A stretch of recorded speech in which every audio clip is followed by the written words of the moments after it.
లక్షపేట్ ప్రాంతంలో ఉన్నటువంటి దండపల్లి పిఎస్ పరిధిలో వెంకటేశ్వర జిన్నింగ్ మిల్లులో ఒక అంబేద్కర్ బిడ్డ, ఒక బహుజన బిడ్డ, ఒక కూలీగా, ఒక లేబర్గా పనిచేస్తున్నటువంటి వ్యక్తి, మా కార్మికుడు అక్కడ మేనేజ్మెంట్, జిన్నింగ్ యాజమాన్యం వాళ్ళ నిర్లక్ష్యం వల్లనే ఈరోజు మా కార్మికుడు, మా బంధువు చనిపోవడం అనేటువంటి జరిగింది.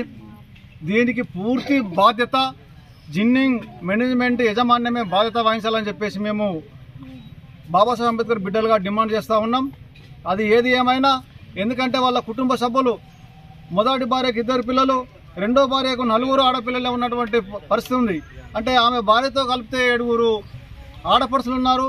మరి మానవతా దృక్పథంతో జిన్నింగ్ యాజమాన్యము ఆలోచించి చేయకపోతే మాత్రం మరి ఆ శవం ఏదైతే ఉందో, మాకు ఆ శవాన్ని మేము ఇచ్చినటువంటి ఒక కార్మిక కుటుంబం ఒక మనిషిని ఇచ్చినాం, శవాన్ని ఇయ్యలే. కాబట్టి ఈరోజు ఇచ్చినటువంటి మనిషిని కాకుండా శవాన్ని ఇస్తామంటే మాకు అవసరం లేదు. ఆ శవాన్ని మీరే మీ దగ్గర మీ దానం చేసుకుంటారా, బొంద పెడతారా, ఏం చేస్తారో అదే మీరే చేసుకోవాలని చెప్పేసి మేము డిమాండ్ చేస్తున్నాం.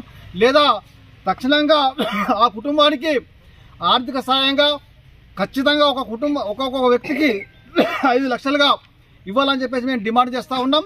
అదేవిధంగా ఒకవేళ ఇవ్వకపోతే ఆ శవాన్ని తీసుకుపోయి ఆ జిన్నింగ్ మిల్లులో మేము ఇవ్వడానికి సిద్ధంగా ఉన్నాం. మాకు ఆ శవం అవసరం లేదు, అది ఆ మేనేజ్మెంట్తో అవసరం లేదు. అది ఏం చేసుకోండి. మీరు డిపార్ట్మెంట్గా కానీ యజమానిగా కానీ మీరు సహకరించకపోతే ఆ శవాన్ని తీసుకుపోవాలని చెప్పేసి మేము విజ్ఞప్తి చేస్తూ ఉన్నాం. లేదా ఈ కుటుంబానికి ఖచ్చితంగా ఈ పూర్తి పోషణ సహకారం, ఎడ్యుకేషన్తో పాటు వాళ్ళకి విద్యతో పాటు అన్ని కూడా అందించాలని చెప్పేసి మేము డిమాండ్ చేస్తూ ఉన్నాం. ఖచ్చితంగా 25 లక్షల రూపాయలు వాళ్ళకి ఇవ్వాలని చెప్పేసి మేము డిమాండ్ చేస్తూ ఉన్నాం.